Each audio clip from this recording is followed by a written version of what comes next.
لیکن آج میں تھوڑا سا اس موضوع کی طرف آنا چاہتا ہوں کہ حضور اکرم صلی اللہ علیہ وسلم کی ولادت ہوئی۔ آج جو ہے اس حوالے سے دو طبقات میدان میں موجود ہیں۔ ایک طبقہ کہتا ہے کہ ہم سیرت جو ہے اس کو اپنائیں گے، ایک طبقہ کہتا ہے کہ ہم میلاد کو منائیں گے۔ میں یہ پوچھتا ہوں کہ میلاد منانا جو ہے وہ افضل ہے یا سیرت اپنانا جو ہے وہ افضل ہے؟ بتائیے مجھے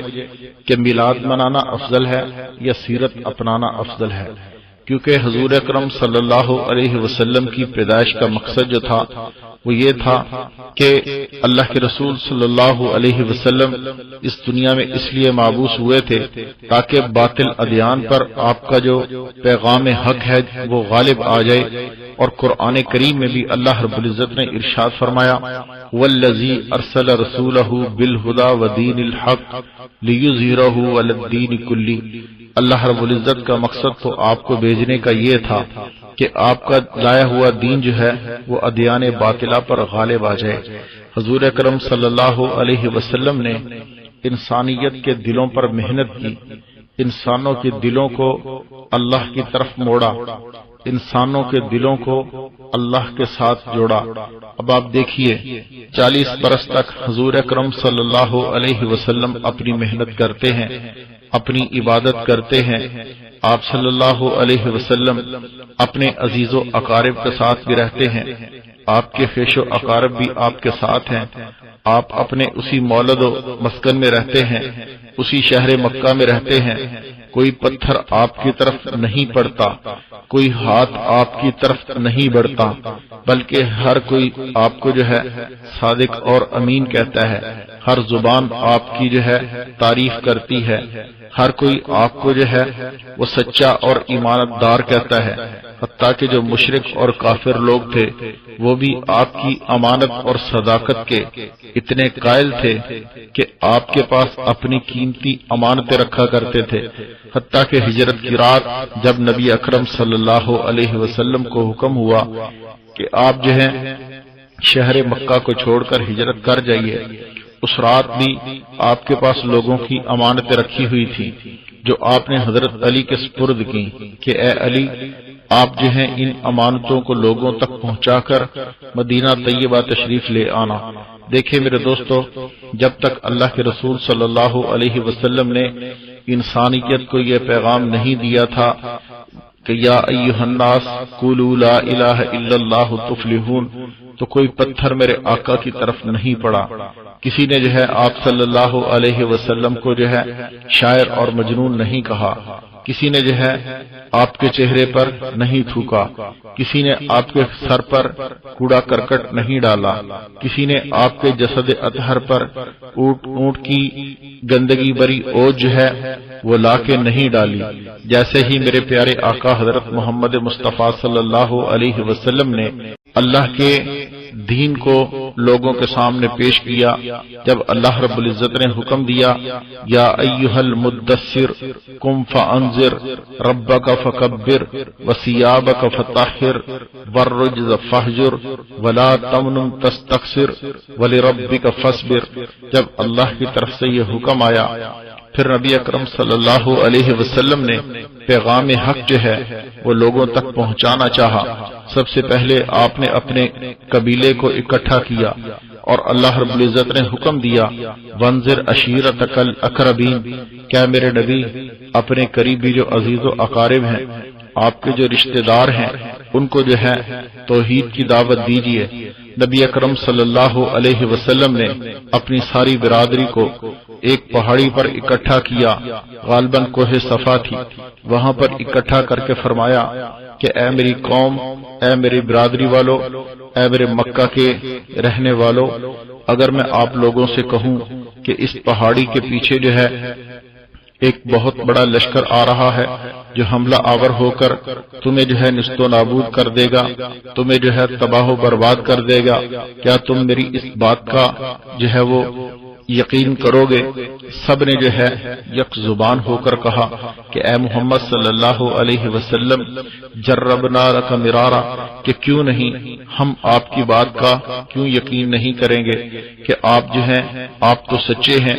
آپ نے کبھی جھوٹ نہیں بولا، آپ کی زبان سے ہم نے کبھی سچ کے سوا کچھ نہیں سنا، آپ جو بھی کہیں گے حق اور سچ ہے۔ تو نبی اکرم صلی اللہ علیہ وسلم نے فرمایا کہ اگر آپ لوگوں کو میرے اوپر اتنا ہی اعتماد ہے، اگر آپ لوگوں کو میرے اوپر اتنا ہی یقین ہے، تو پھر میں یہ کہتا ہوں مجھے اللہ رب العزت نے نبی بنا کر بھیجا ہے، مجھے اللہ رب العزت نے رسول بنا کر بھیجا ہے، اور میں آپ کو کہتا ہوں، آپ سب کو کہتا ہوں، قولوا لا الہ الا اللہ تفلحون، کہ تم لا الہ الا اللہ پڑھ لو فلاح پاؤ گے۔ پھر کیا ہوا؟ جب اللہ کے رسول صلی اللہ علیہ وسلم نے کچھ ٹائم پہلے ہی اپنی قوم کو،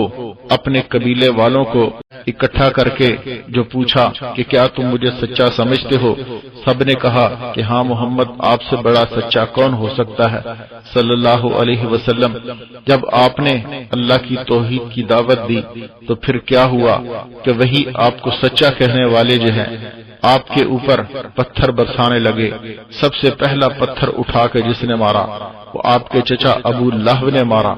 اور پھر ساتھ میں گالیاں بھی دی کہ نعوذ باللہ، ہمیں جو ہے اسی لیے اکٹھا کیا تھا، ہمیں اسی لیے جو ہے یہاں پر بلایا تھا کہ تو ہمارے خداؤں کی تکذیب کرے اور اپنے ایک خدا کی عبادت کی ہمیں جو ہے تو دعوت دے۔ نعوذ باللہ، مختلف قسم کے آوازیں کسے۔ بس پھر کیا تھا؟ وہی دن تھا کہ اس کے بعد اللہ کے رسول صلی اللہ علیہ وسلم کی آزمائش کی گھڑیاں شروع ہو گئیں، ہر طرف سے آوازیں کسے جانے لگے، کوئی آپ کو شاعر کہنے لگا، کوئی مجنون کہنے لگا، کوئی آپ کے راستے میں کانٹے بکھیرنے لگا، کوئی آپ کے راستے میں گڑھے کھودنے لگا، کوئی آپ کے جسد اطہر پر جو ہے اونٹ کی گندی اوج جو ہے وہ لا کے رکھنے لگا، کوئی آپ پر پتھر برسانے لگا۔ مختلف قسم کی آزمائشیں میرے آقا حضرت محمد مصطفیٰ احمد مجتبیٰ صلی اللہ علیہ وسلم کے لیے شروع ہو گئیں۔ آپ نے جیسے ہی اللہ کی توحید کا اعلان کیا، لوگوں کو اللہ کی توحید کی طرف بلایا، اپنی رسالت کی طرف بلایا، پھر کیا تھا؟ پھر وہی معاشرہ کہ جو آپ کو اپنی آنکھوں میں ہر وقت عزیز رکھتا تھا، ہر وقت جہاں پر آپ پاؤں رکھتے تھے وہ لوگ آپ کے پاؤں کے نیچے اپنی ہتھیلی رکھتے تھے، وہی لوگ جو ہیں آپ کے لیے پھر جو ہے وہ ایک آزمائش بن گئے، وہی لوگ جو ہیں آپ کے لیے انتقام لینے والے بن گئے، اور ان لوگوں نے پھر حضور اکرم صلی اللہ علیہ وسلم پر مختلف قسم کے جو ہے ظلم ڈھانا شروع کر دیے۔ بات کرنے کا مقصد یہ ہے، میں جو بات کرنا چاہ رہا تھا یا جہاں سے بات میں نے شروع کی تھی کہ میرے آقا حضرت محمد مصطفیٰ صلی اللہ علیہ وسلم کی آمد کا مقصد کیا تھا، اللہ رب العزت نے آپ کے آنے کا مقصد کیا بیان فرمایا۔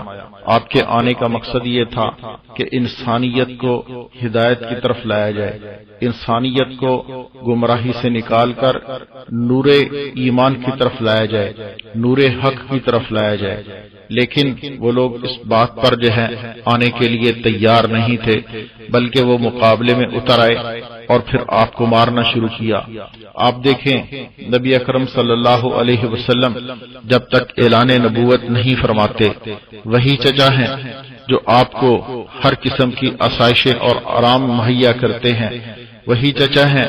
کہ آپ کی پیدائش کے اوپر خوشیاں بھی مناتے ہیں، 100 اونٹ بھی ذبح کرتے ہیں،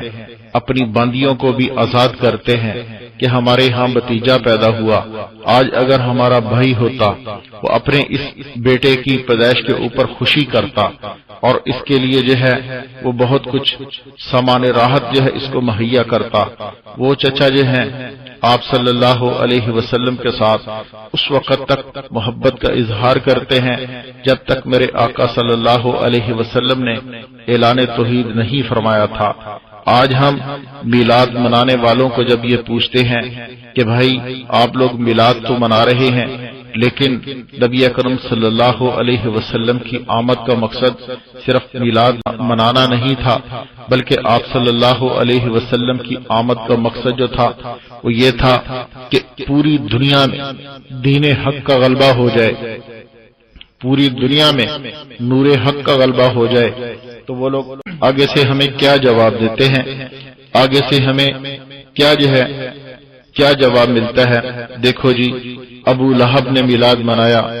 ابو جہل نے میلاد منایا، فلاں نے میلاد منایا، فلاں نے میلاد منایا۔ اب جو ہے میلاد کے منانے کے لیے کن لوگوں کی دلیل دی جا رہی ہے، کن لوگوں کو دلیل کے لیے پیش کیا جا رہا ہے؟ ابو لہب کو اور ابو جہل کو۔ میں پوچھتا ہوں تم کبھی یہ بھی حوالہ دو کہ ابو بکر نے میلاد منایا، عمر نے میلاد منایا، عثمان نے میلاد منایا رضی اللہ عنہم اجمعین۔ میرے بھائیوں، یہ چیز جو ہے منانے سے حاصل نہیں ہوگی، بلکہ نبی اکرم صلی اللہ علیہ وسلم منانے کے لیے نہیں تشریف لائے تھے، اپنانے کے لیے تشریف لائے تھے کہ انسانیت جو ہے وہ راہ ہدایت کو اپنا کر، راہ ہدایت کو اپنا کر، راہ ہدایت کو اپنا کر کامیابی کی منزلوں کو پالے۔ نبی اکرم صلی اللہ علیہ وسلم کی آمد کا مقصد یہی تھا۔ آپ صلی اللہ علیہ وسلم اس لیے اس دنیا میں تشریف لائے تھے۔ آپ صلی اللہ علیہ وسلم کوئی کھیل تماشے کے لیے، ایام کو منانے کے لیے اس دنیا میں تشریف نہیں لائے تھے۔ میں پوچھتا ہوں کہ حضور اکرم صلی اللہ علیہ وسلم کو اللہ رب العزت نے 63 برس عطا فرمائے، زندگی کے 63 برس۔ آپ صلی اللہ علیہ وسلم نے چلو بچپن کے ایام تو نکال دیں، لیکن آپ کے جو جوانی کے ایام ہیں ان ایام میں مجھے کوئی بتلائے کہ حضور صلی اللہ علیہ وسلم نے اس طرح سے اپنا میلاد منایا ہو، اور آپ صلی اللہ علیہ وسلم نے اپنے میلاد کے اوپر لوگوں کو اس بات کی تلقین کی ہو کہ بھئی میری پیدائش کے دن جو ہے اس طرح سے جلوس نکالو، اس طرح سے جھنڈیاں لگاؤ، اس طرح سے کمکمے لگاؤ، یہ کرو وہ کرو۔ اس طرح کا آپ کو کوئی بھی ثبوت نہیں مل سکتا۔ جب حضور صلی اللہ علیہ وسلم نے نہیں کیا تو چلو ان کے صحابہ کی زندگی میں سے بتا دو، صحابہ کی زندگی سے نہیں بتا سکتے تو تابعین کی زندگی سے بتا دو، تابعین کی زندگی سے نہیں بتا سکتے تو تبع تابعین کی زندگی سے بتا دو۔ میرے بھائیوں، جب اتنا عرصہ تقریباً 6.5 صدیاں تک جو ہے میلاد سے یہ خالی رہی، پھر ایک مظفر دین نامی بدعتی بادشاہ نے میلاد کو منانے کا آغاز کیا،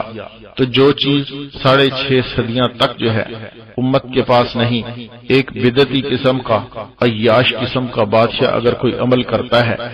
آج لوگ اس کو دین بنا کر، دین کا حصہ بنا کر اس کو رائج کر چکے ہیں، اور نہ منانے والوں کو نعوذ باللہ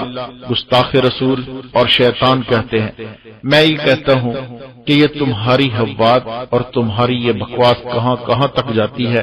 مجھے کوئی صحابی بتائیں کہ جس نے جو ہے میلاد منانے کا حکم دیا ہو یا میلاد منایا ہو۔ نبی اکرم صلی اللہ علیہ وسلم کی ازواج مطہرات میں سے آپ دیکھیں کہ آپ کی بیویاں، انہوں نے کبھی کسی صحابی سے کہا ہو کہ ہمارے پیارے آقا کا میلاد مناؤ؟ ایسا نہیں میرے بھائیوں۔ نبی اکرم صلی اللہ علیہ وسلم نے نہ خود میلاد منایا، نہ منانے کا حکم دیا، بلکہ حضور صلی اللہ علیہ وسلم کی آمد کا ایک مقصد تھا۔ حضور اکرم صلی اللہ علیہ وسلم کی پیدائش کا ایک مقصد تھا۔ مقصد کیا تھا؟ والذی ارسل رسولہ بالہدی ودین الحق لیظہرہ علی الدین کلہ، کہ نبی اکرم صلی اللہ علیہ وسلم کو اللہ رب العزت نے جو ہدایت دے کر بھیجا ہے، جو دین حق دے کر بھیجا ہے، یہ تمام باطل ادیان کے اوپر جو ہے غالب آ جائے۔ نبی اکرم صلی اللہ علیہ وسلم کی پیدائش کا مقصد جو تھا وہ یہ تھا، لیکن بدقسمتی سے آج ہماری قوم میں، آج ہماری عوام میں، آج ہمارے مسلمانوں میں دن منانے کا شوق اور ذوق جو ہے بہت بڑھ چکا ہے۔ آج صرف میلاد کا دن ہی نہیں مناتے، کبھی جو ہے ویلنٹائن ڈے کا دن مناتے ہیں، کبھی جو ہے وہ جناب بسنت کا دن مناتے ہیں، کبھی جو ہے وہ والدین کا دن مناتے ہیں، کبھی جو ہے فلاں دن مناتے ہیں۔ آج صرف دن جو ہے منانے کے لیے رہ گئے ہیں، اپنانے والی روش اور اپنانے والی باتیں جو ہیں وہ ختم ہو چکی ہیں۔ حضور اکرم صلی اللہ علیہ وسلم کی آمد کا مقصد دن منانا نہیں تھا، بلکہ حضور اکرم صلی اللہ علیہ وسلم کا مقصد جو تھا اپنانا تھا، امت کو اپنانے کا جو ہے وہ درس دینا تھا، وہ درس دینا تھا، وہ درس